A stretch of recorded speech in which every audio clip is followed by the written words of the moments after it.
Danes dodajamo na vrt zemljo, ki je ostala od gojenja šampinjonom. Vidimo, da je zelo rahla, notri je slama in mešanica 3 vrst gnoja.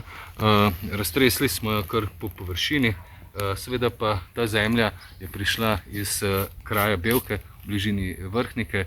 Dobite jo lahko pri šampinjoni Smuk. No, naj povem, da je Igor to zemljo zelo lepo nalagal v samokolnico. Danes imam sodelavca, ki mi pomaga, tudi razvaža to zemljo po gredicah. Jaz jo pravzaprav razplaniram in potem tisto ključno, končno dejanje, ki je pa seveda, da vdelamo to zemljo v tla. Imamo težko ilovno to zemljo, samo plitko rahljam, kajti želim, da jo razporedim po gredici.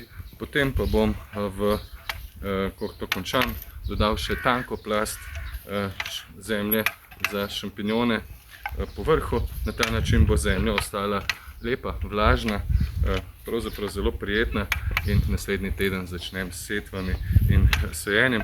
Kot vidimo pa z ruskimi vilami delamo zelo enostavno, jih vlečemo vzvratno.